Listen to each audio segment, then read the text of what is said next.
Go torrents. And then they have bloody... Oh, what? That's, yeah.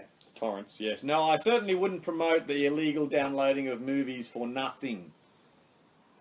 At all. Right. Like using BitLord or any of those kind of torrent machines, especially BitLord that can get past the old block on Pirate Bay. And by using the BitLord search engine, you can actually still search the Pirate Bay rolls. Vooz. Hey? Vooz. Yeah. Well, no, that's the thing. This BitLord, which has its own torrent, it's a torrent downloader, has a browser built into it that gets around the Australian blocks, stopping us from accessing Pirate Bay. And the other agencies, because its own torrent is there. Emma, how you doing, my Smurf? I think I searched like about... My little buddy Smurf. 30 or 40 different got like that. about 100 DVDs. The one. Yeah, like I haven't got any more lying around. Yeah,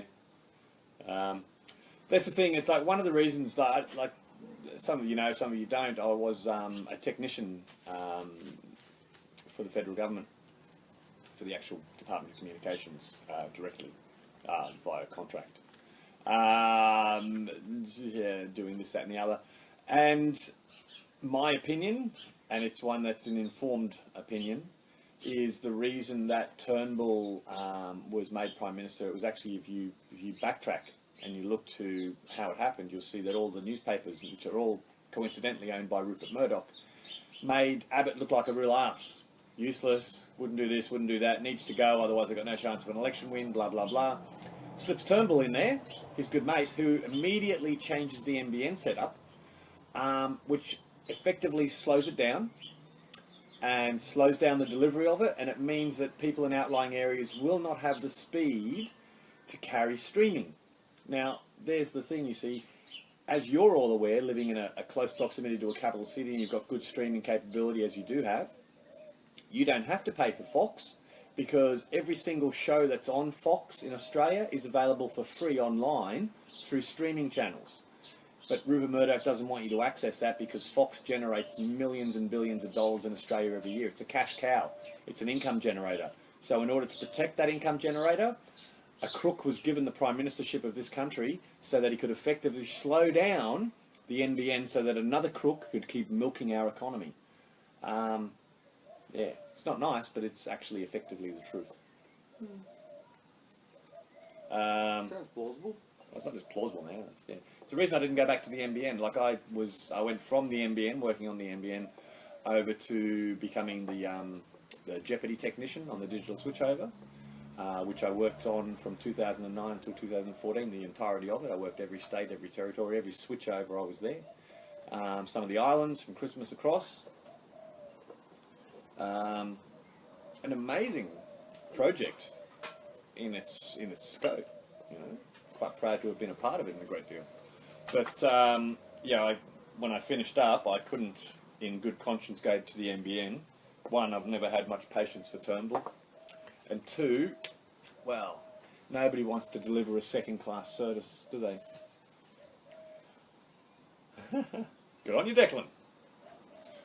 Let's have another beverage. Hey man, that's good. That way your weed will last longer if you're a lightweight smoker. It's like Bobby here. Graham will last him 3 weeks. No. Not really.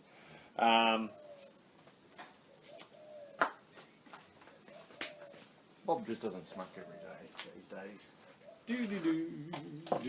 Helps keep the peace with the So I hope you've been getting out, if you're in Melbourne, out to see some comedians. Has anyone been out to see any shows? I did. Me. Organising a free ticket. That's No. Yeah, another one. Oh, that's right, he went to another one. Well, actually, I went to as well. I went to Claire Healy's show. Yeah, I went with my missus. Once again, I was given tickets. What's his name? The coolest thing happened. We turn up at the Speakeasy on Saturday night for Ben McCarthy's show. Never mind. That's awesome. Oh, he's got something coming up on Friday the 21st in St Kilda. Haven't got the details of it yet, but seriously, if you're in that area, it's a free entry, I'm pretty sure, and there's like 12, maybe 20 comedians. It's going to be a great night. I'm going to come down there just for a laugh, so if you want to come and catch up with me, have a bit of a woohoo, have a laugh, have a giggle, feel free. So the details will be coming up. But anyway, we get to this guy's show on Saturday night, late, because somebody had told me the wrong time. I was asking you the time. You Yeah, said right. you'd find So the he's details after asking me the time, right? So saying 8 o'clock at Speakeasy. Correct. Does that sound like someone asking or someone suggesting that that's the Hang on. time? Hang on, let's see if I put a question mark after it. Doesn't matter. If I put a question mark after it, it's a question. Well, maybe, but that could have been, am I going to meeting you there or am I meeting you elsewhere? Anyway, I thought it was 8 o'clock, so I turn up at 8. Apparently the show started at 7:30. Fully embarrassed. Turn up, stand-up comic. Where are the seats available? Well, yes, there was like 1 or 2 at the back, but there was like front row seats available, and I'm like, oh, look, I've done the wrong thing. I've turned up halfway through his show. The least I can do is interrupt it a little further by walking up to the front. It was more just so that, it was a bit of an apology and basically putting my head on a plate for him because, I deserved it for turning up so late, especially when it was free tickets. Anyway, get there, turn up, and he's talking, he's halfway through a thing, and he just stops. And I'm like, here we go, here we go, here we go, shields up, Kevlar happening. And he's like, Ancient J! Oh, I love this bloke. Hey man, come in, come and have a seat. Stops, leads me across the stage to get to a nice front row seat a bit easier. Says some lovely things about me, and then goes back into his show. Pulls you up on stage, gives you a hug. Yeah, gives me a hug on stage. Like, that was kind of embarrassing. I wasn't going to tell that bit. No, it was a completely heterosexual man hug. There was nothing weird about it. Fully embarrassed. Man hug. It was really lovely. So, no, and funny as, great show. But yeah, getting sort of dragged up on a stage and, get hugged when you turn up halfway. Ted West.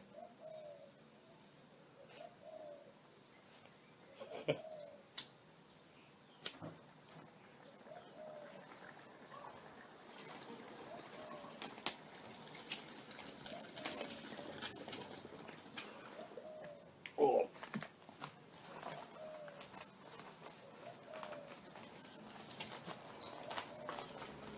Oh. Cannabis.